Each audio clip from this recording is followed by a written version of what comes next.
ദൈവത്തിൻ്റെ പരിശുദ്ധ നാമം വാഴ്ത്തപ്പെടുമാറാകട്ടെ. വീണ്ടും ചില ചിന്തകളുമായി നമുക്ക് ഒരുമിച്ച് ദൈവം മുമ്പാകെ ആയിരിക്കാൻ ദൈവം നൽകിയ ഈ നല്ല സമയത്തെ ഓർത്ത് ദൈവത്തെ സ്തുതിക്കുന്നു.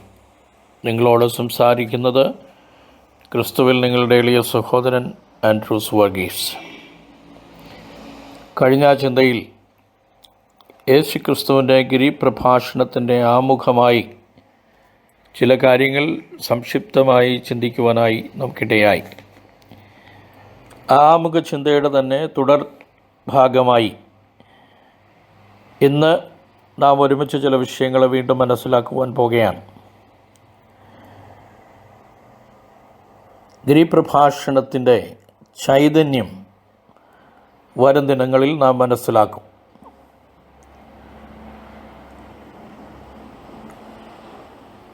വ്യത്യസ്തനായ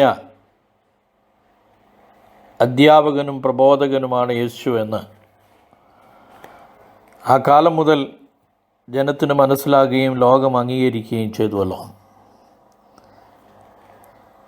യഹൂദ അറബിമാരുടെയും ബാബിലോണിയ പണ്ഡിതന്മാരുടെയും യവനായ ദാർശനികന്മാരുടെയും ചിന്തകന്മാരുടെയും ചിന്തകൾക്ക് എത്തിപ്പിടിക്കുവാൻ കഴിയാത്ത ആത്മീയ ദൈവിക ചിന്തകൾ നിറഞ്ഞ ഒരു പ്രഭാഷണമാണ് നാം പഠിക്കുന്ന ഗിരിപ്രഭാഷണം എന്ന് നാം മനസ്സിലാക്കണം.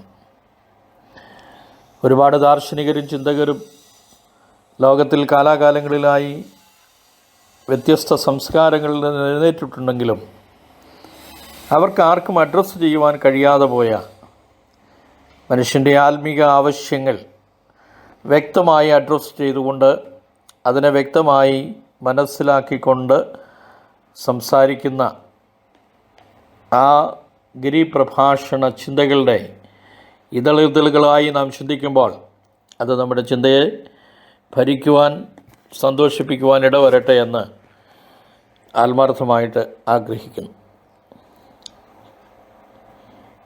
മത്തായി സുവിശേഷം 5-ാം അധ്യായത്തിൻ്റെ 1-ാമത്തെ വാക്യത്തിൽ 1-2 വാക്യങ്ങൾ ഇങ്ങനെ വായിക്കുന്നു.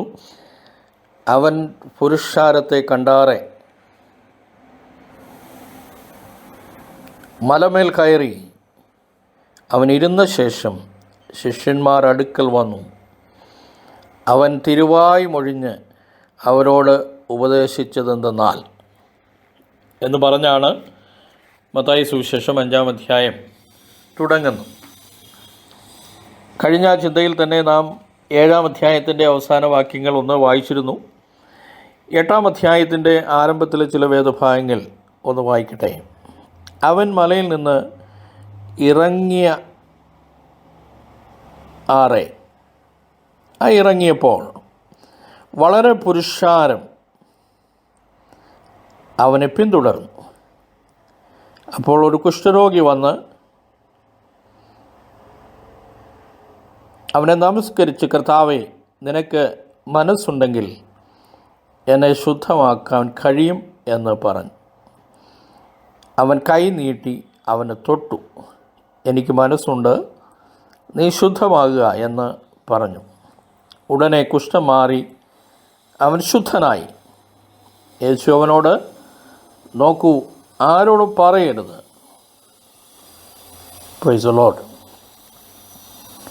7-ാം അധ്യായത്തിൻ്റെ അവസാന ഭാഗങ്ങളിൽ നാം കഴിഞ്ഞ ചിന്തയിൽ വായിച്ച് അവസാനിപ്പിച്ച ഭാഗമാണ്. ഈ വചനങ്ങളെ യേശു പറഞ്ഞു തീർന്നപ്പോൾ പുരുഷാരം അവൻ്റെ ഉപദേശത്തിൽ വിസ്മയിച്ചു. അവരുടെ ശാസ്ത്രിമാരെ പോലെ അല്ല, അധികാരമുള്ളവനായിട്ട് അത്രേ അവൻ അവരോട് ഉപദേശിച്ചത്. ആ ഭാഗങ്ങൾ നമ്മുടെ ആമുഖ ചിന്തയുടെ 1-ാം ഭാഗത്തിൽ നാം ചിന്തിച്ചതാണല്ലോ. അതുകൊണ്ട് അതിലേക്ക് ശ്രദ്ധ തിരിക്കുവാനായിട്ട് താല്പര്യപ്പെടുന്നില്ല. ഗിരിപ്രഭാഷണം വരുത്തിയ സ്വാധീനം 7-ാം അധ്യായത്തിൻ്റെ അവസാന വാക്യങ്ങളിൽ നാം വായിച്ചു. അവർക്ക് വിസ്മയമുണ്ടായി. അവൻ അധികാരമുള്ളവനാണെന്ന് അവർ മനസ്സിലാക്കി. അശുദ്ധാത്മാക്കളുടെ മേലും അവൻ അധികാരമുണ്ട് എന്ന് ജനം തിരിച്ചറിഞ്ഞു. ജനം അവനെ പിൻപറ്റുവാൻ തയ്യാറായി.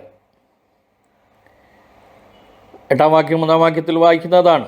8-ാം അധ്യായത്തിൻ്റെ 1-ാമത്തെ വാക്യത്തിൽ നാം വായിച്ചതാണ്. അവൻ മലയിൽ നിന്നിറങ്ങിയ ശേഷം ഒരു വലിയ പുരുഷാരം അവനെ പിന്തുടരുകയാണ്. ആ പുരുഷാരം അവനെ പിന്തുടർന്ന് വരുമ്പോൾ ഒരു കുഷ്ഠരോഗി അടുത്ത് വന്നിട്ട് അവൻ്റെ മുമ്പിൽ വണങ്ങി അവനെ നമസ്കരിച്ചിട്ട് യേശുവിനോട് പറയുകയാണ്, നിനക്ക് മനസ്സുണ്ടെങ്കിൽ എന്നെ സൗഖ്യമാക്കുവാൻ കഴിയും. നിനക്ക് മനസ്സുണ്ടെങ്കിൽ എന്നെ സൗഖ്യമാക്കുവാൻ കഴിയും. യേശു അവനോട് പറഞ്ഞു, അത് എനിക്ക് മനസ്സുണ്ട്. യേശു കൈ നീട്ടി അവനെ തൊട്ടു, അവൻ ശുദ്ധിയുള്ളവനായി തീർന്നു എന്ന തിരുവചനത്തിൽ നാം വായിക്കും. കുഷ്ഠം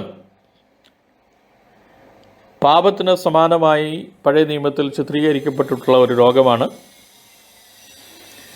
കുഷ്ഠരോഗി ആരോടും സമ്പർക്കമില്ലാതെ, ആരുമായും ബന്ധപ്പെടുവാൻ കഴിയാതെ പാളയത്തിന് പുറത്ത് വിലക്കപ്പെട്ടവനായി വസിക്കേണ്ടവനാണ്.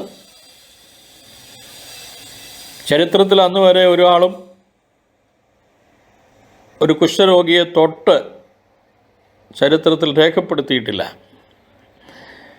അങ്ങനെയെങ്കിൽ ചരിത്രത്തിൽ ആദ്യമായി ഒരു കുഷ്ഠരോഗിയെ തൊട്ടത് ഞാൻ വിശ്വസിക്കുന്ന എൻ്റെ യേശുവാണ്. നാം ഗിരിപ്രഭാഷണത്തിലൂടെ പരിചയപ്പെടുന്ന ആത്മീയ സത്യങ്ങൾ യേശുവിനെ പോലെ ചിന്തിക്കുവാനും യേശുവിനെ പോലെ പ്രവർത്തിക്കുവാനും ഒരുവനെ പ്രാപ്തനാക്കുവാൻ കഴിയുന്നതാകണം, അതിനുതകണമെന്നാണ് നമ്മുടെ പ്രാർത്ഥനയും നമ്മുടെ ചിന്തയും. ഒരു രോഗിയോ ഒരു പാപിയോ ഒന്നും മാറ്റി നിർത്തപ്പെടേണ്ടവനല്ലെന്നും അവൻ സമൂഹത്തിൻ്റെ മുഖ്യധാരയിലേക്ക് വരേണ്ടവനാണെന്നും മറ്റുള്ളവരെ പോലെ തന്നെ സമൂഹത്തിൽ ജീവിക്കാൻ അർഹതയുള്ളവനാണെന്നും ലോകത്തെ പഠിപ്പിച്ച ആദ്യത്തെ ഗുരുവാണ് യേശു എന്ന് പറയുന്നത്. ആരെയും മാറ്റി നിർത്തണ്ട, ആരും മാറ്റി നിർത്തപ്പെടേണ്ടവരല്ല, ആരും പാർശ്വവൽക്കരിക്കപ്പെടേണ്ടവരല്ല എന്നുള്ള ഒരു വലിയ പാഠം ആ കാലഘട്ടത്തിൽ തന്നെ പറഞ്ഞു കൊടുക്കുവാൻ, മനസ്സിലാക്കുവാൻ യേശുവിന് കഴിഞ്ഞു എന്നുള്ളത് ഈ ഗിരിപ്രഭാഷണത്തിൻ്റെ തുടർ ചിന്തകളെ നാം ആത്മാർത്ഥമായി അതിൻ്റെ ആത്മിക സത്യങ്ങളൊക്കെ മനസ്സിലാക്കുമ്പോൾ അതിൻ്റെ ആ പഠിപ്പിക്കലുകൾ നമ്മുടെ ഹൃദയത്തെ, നമ്മുടെ ചിന്താഗതികളെ, നമ്മുടെ മനോമണ്ഡലങ്ങളെയൊക്കെ രൂപാന്തരപ്പെടുത്തുവാനായിട്ട് ഇടയായിത്തീരും. അവിടെ 8-ാം അധ്യായത്തിൻ്റെ 4-ാമത്തെ വാക്യത്തിൽ നാം വായിച്ച കാര്യമാണ്. കുഷ്ഠരോഗിയോട് യേശു പറയുന്നൊരു കാര്യമുണ്ട്, ആരോടും പറയരുതെന്ന്. നീ ആരോടും പറയരുത്. യേശു കൈനീട്ടി അവനെ തൊട്ടു, അവൻ ക്ഷണത്തിൽ സൗഖ്യമായി ശുദ്ധിയുള്ളവനായി തീർന്നു. എന്നാൽ കർത്താവ് അവനോട് പറയുകയാണ്, നീ ആരോടും ഈ കാര്യം ചെന്ന് പറയരുത്. ആ വാക്യം വായിച്ചപ്പോൾ, അത് ചിന്തിച്ചപ്പോൾ,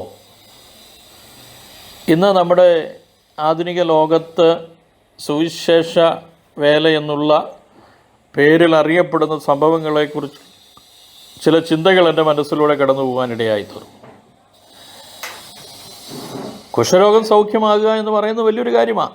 സമൂഹം മുഴുവൻ മാറ്റി നിർത്തിയിരിക്കുന്ന, ഒറ്റപ്പെടുത്തി നിർത്തിയിരിക്കുന്ന, ആരും തൊടുവാനും സംസാരിക്കുവാനും അറയ്ക്കുന്ന ഒരു വ്യക്തി സൗഖ്യമാകുക എന്ന് പറയുന്നത് അന്ന് നടന്ന വലിയ സംഭവങ്ങളിലൊന്നാണ്, വലിയ അത്ഭുതങ്ങളിലൊന്നാണ്. അത് നടന്നിട്ടും അതിനെ വാണിജ്യവൽക്കരിക്കുവാൻ ശ്രമിക്കാതെ, അതിനെ മാർക്കറ്റ് ചെയ്യുവാൻ ശ്രമിക്കാതെ, നീ ഇതാരോടും പറയണ്ടെന്ന് പറഞ്ഞ് മഹത്വം ദൈവത്തിന് അർപ്പിക്കുവാൻ, മഹത്വം ദൈവത്തിന് തന്നെ ആയിരിക്കുവാനുള്ള ഒരു പഠിപ്പിക്കൽ യേശുവിൻ്റെ വാക്കുകളിൽ നമുക്ക് കാണുവാനായിട്ട് കഴിയും. ഇന്നത്തെ ലോകത്തിൽ എന്താണ് സംഭവിക്കുന്നത്? The so called miracle workers, wonder പെർഫോമേഴ്സൊക്കെ എന്താണ് കാണുന്നത്? നിസ്സാരമായ കാര്യങ്ങളെ ഊതിപ്പെരുപ്പിച്ച്, പർവ്വതീകരിച്ച്, അതിനെ അഡ്വർടൈസ് ചെയ്ത്, അതിനെ മാർക്കറ്റ് ചെയ്ത്, മാനവും മഹത്വവും ഒക്കെ തങ്ങൾക്കായി തന്നെ എടുത്ത് വലിയ ബഹളങ്ങൾ, കോലാഹലങ്ങൾ സൃഷ്ടിക്കുന്ന ഒരു കാലഘട്ടത്തിലല്ലേ ഞാനും നിങ്ങളും ജീവിക്കുന്നത്? യേശുവിൻ്റെ പഠിപ്പിക്കലിൻ്റെ ആ പ്രസക്തി എന്തെന്ന് നാം മനസ്സിലാക്കുവാനായിട്ട് ഇടവരണം. 8-ാം അധ്യായത്തിൻ്റെ 4-ാമത്തെ വാക്യത്തിൽ വളരെ കൃത്യമായി പറയുന്നു, നിങ്ങൾ ഇത് ആരോടും പറയരുത്. ഈ ഭാഗം വായിക്കുമ്പോൾ യേശു മലമേൽ കയറി ഇരുന്നാറ്, വന്നാറ്, നിന്നാറ് എന്നൊക്കെയുള്ള ആ മലയാള ഭാഷാ പ്രയോഗത്തെ പാതിരി ഭാഷയെന്ന് കളിയാക്കി പറയുന്ന ചില ആൾക്കാരുണ്ട്. അത് വേദപുസ്തക സത്യങ്ങളുടെ വില കുറച്ച് കാണിക്കുവാനായിട്ടുള്ള ആരോപണങ്ങളുടെ ഭാഗമായി അതിലുപയോഗിച്ചിരിക്കുന്ന ഭാഷയെ പോലും നിസാരവൽക്കരിച്ച് കാണുന്ന ചില കുൽസിത മനസ്സുകളുണ്ട്. അവരൊരു കാര്യം മനസ്സിലാക്കണം, വേദപുസ്തകത്തിൻ്റെ ആ ട്രാൻസ്ലേഷൻ നടക്കുമ്പോൾ വിദേശത്ത് നിന്ന് വന്ന് ഈ രാജ്യത്ത് താമസിച്ച് ഈ നാട്ടിലെ ഭാഷ പഠിച്ച് അവർ മലയാള ഭാഷയിലേക്ക് വേദപുസ്തകം തർജ്ജമ ചെയ്യുമ്പോൾ അവരുപയോഗിച്ചിരിക്കുന്ന ഭാഷ അന്ന് നിലവിൽ നിന്നിരുന്ന ഏറ്റവും രാജകീയമായ റോയലായിട്ടുള്ള ലാംഗ്വേജാണ് അവരുപയോഗിച്ചിരുന്നത്.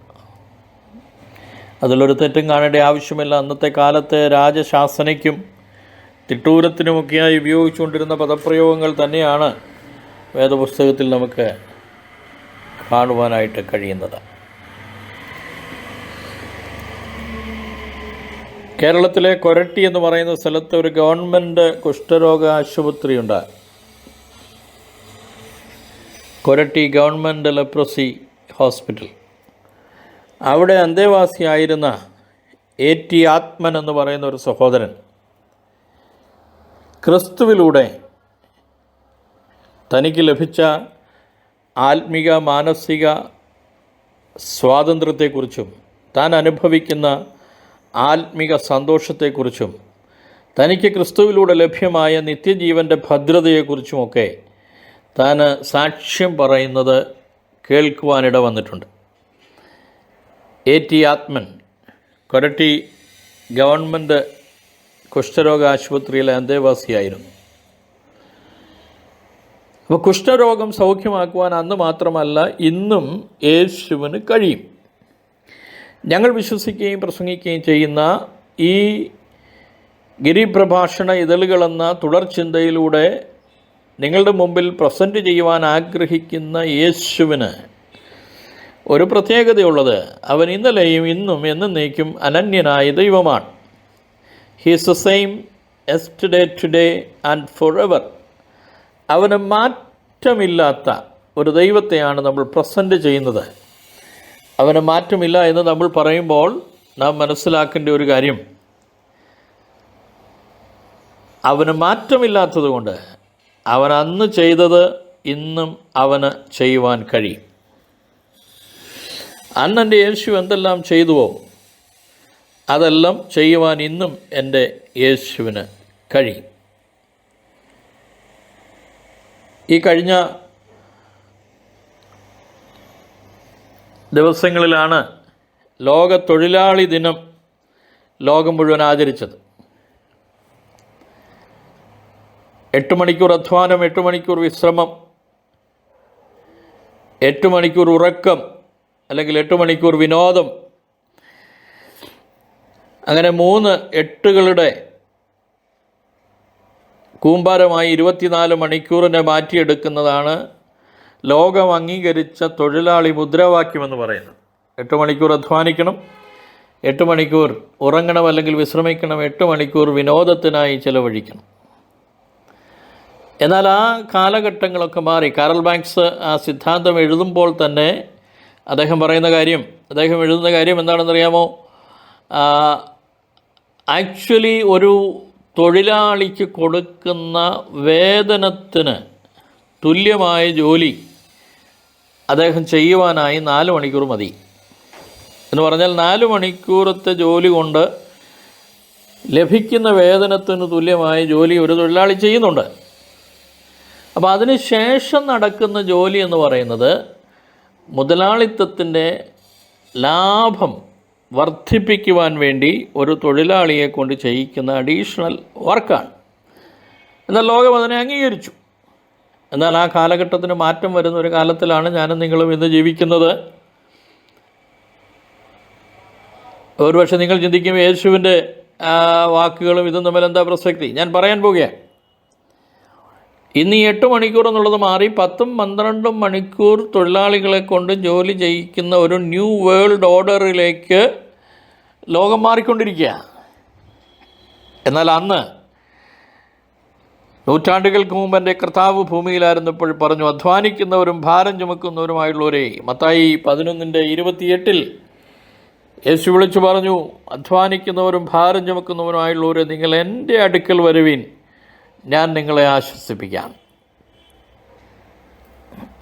ലോകത്തിൽ മനുഷ്യന്, കഷ്ടപ്പെടുന്നവന്, ഞെരുക്കമനുഭവിക്കുന്നവന്, അധ്വാനിക്കുന്നവന് ആശ്വാസം നൽകുവാൻ ഒരു നേതാവിനും ഇതുവരെ കഴിയാതിരിക്കുമ്പോൾ അത് ഓഫർ ചെയ്തത്, ആശ്വാസം പകർന്നത് എൻ്റെ യേശു മാത്രമാണ്. യേശുവിന് മാത്രമാണ് കഷ്ടപ്പെടുന്നവനെ മനസ്സിലാകുന്നത്, രോഗിയെ മനസ്സിലാകുന്നത്, പീഡ അനുഭവിക്കുന്നവനെ മനസ്സിലാകുന്നത്, പാർശ്വവൽക്കരിക്കപ്പെട്ടവനെ മനസ്സിലാകുന്നത്, ചേർത്ത് നിർത്തുവാൻ കഴിയുന്നത്, അവനെ മുഖ്യധാരയിലേക്ക് എത്തിക്കുവാൻ കഴിയുന്നത് എൻ്റെ കർത്താവിന് മാത്രമാണ്. സോവിയറ്റ് യൂണിയൻ എന്ന് പറയുന്ന രാജ്യം തകർച്ച നേരിട്ടു, പല രാജ്യങ്ങളായി പിരിഞ്ഞു. മിഖായിൽ ഗോർബച്ചേവ് എന്ന് പറയുന്ന ഭരണാധികാരിയായിരുന്നു സോവിയറ്റ് യൂണിയൻ്റെ ഏറ്റവും അവസാനത്തെ ഭരണാധികാരി. അദ്ദേഹമാണ് ഈ പെരിസ്ട്രോയിക്ക സിദ്ധാന്തങ്ങളൊക്കെ കൊണ്ടുവന്നതും പല രാഷ്ട്രങ്ങളായി പിരിഞ്ഞുപോയി, പല റിപ്പബ്ലിക്കുകളായി പിരിഞ്ഞു നിൽക്കുവാൻ അനുവാദം കൊടുത്തതും അത് പാസ്സാക്കിയെടുത്തതൊക്കെ അദ്ദേഹമാണ്. അതൊക്കെ ചരിത്രത്തിൻ്റെ ഭാഗമാണ്, നമുക്കറിയാവുന്ന വിഷയങ്ങളാണ്. എന്നാൽ അദ്ദേഹം പറഞ്ഞൊരു ലോക ചരിത്രത്തിൽ ഇടം പിടിച്ച ഒരു വാചകം നിങ്ങളുടെ ശ്രദ്ധയിലേക്ക് കൊണ്ടുവരാനായിട്ട് ഞാൻ ആഗ്രഹിക്കുകയാണ്. അദ്ദേഹം പറഞ്ഞു, ഒരു കഷ്ണം റൊട്ടിക്ക് വേണ്ടി സോവിയറ്റ് യൂണിയനിൽ ക്യൂ നിൽക്കുന്ന എൻ്റെ ജനങ്ങൾക്ക് വിശപ്പ് മാറ്റുവാൻ കൊടുക്കുവാൻ എൻ്റെ കയ്യിൽ ഒന്നുമില്ല. അവരുടെ വിശപ്പ് മാറ്റുവാണെങ്കിൽ, അവർക്ക് പൂർണ്ണമായി തൃപ്തി വരണമെങ്കിൽ 5 അപ്പം കൊണ്ട് 5000 പേരെ പോഷിപ്പിച്ച യേശു തന്നെ ചെയ്യണം. ഒന്ന് ചിന്തിച്ചു നോക്കൂ. മിഖായിൽ ഗോർബച്ചേവ് ഒരു വലിയ രാഷ്ട്രത്തിൻ്റെ തലവനായിരുന്നയാൾ ഒരു യാഥാർത്ഥ്യം മനസ്സിലാക്കി. തൻ്റെ ജനത്തിൻ്റെ വിശപ്പ് മാറ്റുവാൻ, തൻ്റെ ജനത്തിൻ്റെ കഷ്ടതയ്ക്ക് അറുതി വരുത്തുവാൻ, റൊട്ടിക്കഷണത്തിന് വേണ്ടി ക്യൂ നിൽക്കുന്നവൻ്റെ കണ്ണീരൊപ്പുവാൻ, അവൻ്റെ വേദനയ്ക്ക് അറുതി കൽപ്പിക്കുവാൻ യേശുവിനല്ലാതെ മറ്റാർക്കും കഴിയില്ല. അതുകൊണ്ടാണ് അദ്ദേഹം സാക്ഷ്യം പറഞ്ഞത്, അത് ചെയ്യണമെങ്കിൽ 5 അപ്പം കൊണ്ട് 5000 പേരെ പോഷിപ്പിച്ച യേശു തനിയെ ചെയ്യണം. യേശു ഇറങ്ങി വന്ന് ചെയ്യണം. എന്നെ കേൾക്കുന്ന എൻ്റെ സ്നേഹിതരെ, പ്രിയ ദൈവജനമേ, ലോകം ഏറെക്കുറെ അതുപോലെ ഒരു കാലഘട്ടത്തിലേക്ക്, അതിൻ്റെ വക്കിലേക്ക് എത്തി നിൽക്കുന്ന ഒരു കാലഘട്ടത്തിലാണ് അറിഞ്ഞോ അറിയാതെയോ നാം വന്നു നിൽക്കുന്നതും ഈ പഠന പരമ്പര നാം ആരംഭിച്ചതും. ഒരുപാട് പ്രശ്നങ്ങൾ നമ്മുടെ മുമ്പിൽ നാം അഭിമുഖീകരിക്കുന്നുണ്ട്. പല പ്രശ്നങ്ങൾക്കും പരിഹാരം കൽപ്പിക്കുവാൻ ലോക നേതാക്കൾക്ക് കഴിഞ്ഞു എന്ന് വരികയില്ല, ലോകത്തിൻ്റെ ഭരണകൂടത്തിന് കഴിഞ്ഞു എന്ന് വരികയില്ല. എന്നാൽ ഇന്ന് എൻ്റെ ആമുഖ ചിന്തയുടെ അവസാനമായി ഞാൻ പറയട്ടെ, ഞാൻ വിശ്വസിക്കുന്ന കർത്താവ് ഇന്നും ജീവിക്കുന്നവനാണ്. അവൻ്റെ ശക്തിക്ക് കുറവ് വന്നിട്ടില്ല. അവൻ അന്ന് കുഷ്ഠരോഗിയെ സൗഖ്യമാക്കുവാൻ കഴിഞ്ഞെങ്കിൽ ഇന്നും കുഷ്ഠരോഗിയെ സൗഖ്യമാക്കുവാൻ കഴിയും. അവൻ അന്ന് രോഗികളെ സൗഖ്യമാക്കിയെങ്കിൽ ഇന്നും അവന് രോഗികളെ സൗഖ്യമാക്കുവാൻ കഴിയും. അവൻ അന്ന് ഭൂതങ്ങളെ പുറത്താക്കിയെങ്കിൽ ഇന്നും അവന് ഭൂതങ്ങളെ പുറത്താക്കുവാൻ കഴിയും. അവൻ അന്ന് അധ്വാനിക്കുന്നവർക്ക് ആശ്വാസം പകർന്നെങ്കിൽ ഇന്നും അധ്വാനിക്കുന്നവർക്ക് ആശ്വാസം പകരുവാൻ എൻ്റെ ദൈവത്തിന് കഴിയും. അന്ന് 5 അപ്പം കൊണ്ട് 5000 പേരെ പോഷിപ്പിച്ചുവെങ്കിൽ ഇന്നും അത്ഭുതങ്ങൾ ചെയ്യുവാൻ കഴിയുന്ന ഒരു ദൈവത്തെ ഞങ്ങൾ പ്രസംഗിക്കുകയും ഞങ്ങൾ വിശ്വസിക്കുകയും ചെയ്യുന്നു. അവൻ്റെ പഠിപ്പിക്കലുകളുടെ മനോഹരിത ഈ വരും ദിനങ്ങളിൽ ഈ ഗിരിപ്രഭാഷണ ഇതളുകളുടെ തുടർചിന്തയിൽ നാം ഒരുമിച്ച് പഠിക്കുമ്പോൾ അത് നമ്മുടെ ആത്മാവിന് പ്രചോദനമായി മാറുവാൻ ഇടവരണം. യേശുവിലുള്ള നമ്മുടെ വിശ്വാസത്തെ വർദ്ധിപ്പിക്കുവാൻ ഇടവരണം.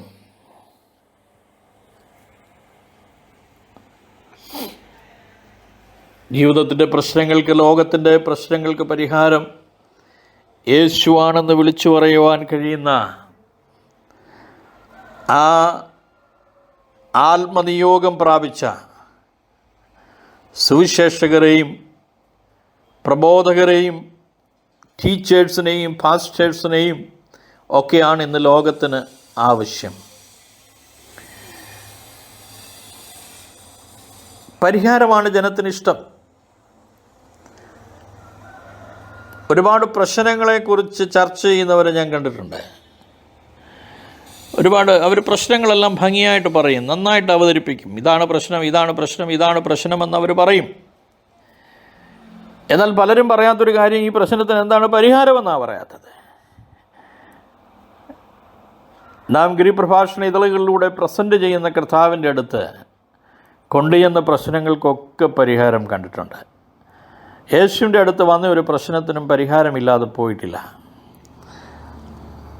എൻ്റെ ഇന്നത്തെ ചിന്ത, ആമുഖ ചിന്തയുടെ അവസാന ഭാഗമായി ഞാനിതിനെ അവസാനിപ്പിക്കുകയാണ്. ഗിരിപ്രഭാഷണത്തിൻ്റെ ആഴമേറിയ ആത്മീയ ചിന്തകളിലേക്ക് നാം തുടർ ചിന്തകളിൽ പ്രവേശിക്കുമ്പോൾ ജീവിപ്പിക്കുന്ന യേശുവചനങ്ങളെ, ആ യേശുവചനങ്ങളുടെ ചൈതന്യം നമ്മുടെ ഉള്ളിൽ ഏറ്റെടുക്കുന്ന ദിനങ്ങളായി, അത് നമ്മെ തന്നെ രൂപാന്തരപ്പെടുത്തുന്ന ദിനങ്ങളായി വരും ദിനങ്ങൾ മാറട്ടെ എന്ന് ആത്മാർത്ഥമായി ക്രിസ്തുവിൽ ആഗ്രഹിക്കുന്നു. നിങ്ങൾക്കായി പ്രാർത്ഥിക്കുന്നു. ദൈവം നമ്മെ ഒരുമിച്ച് അനുഗ്രഹിക്കും.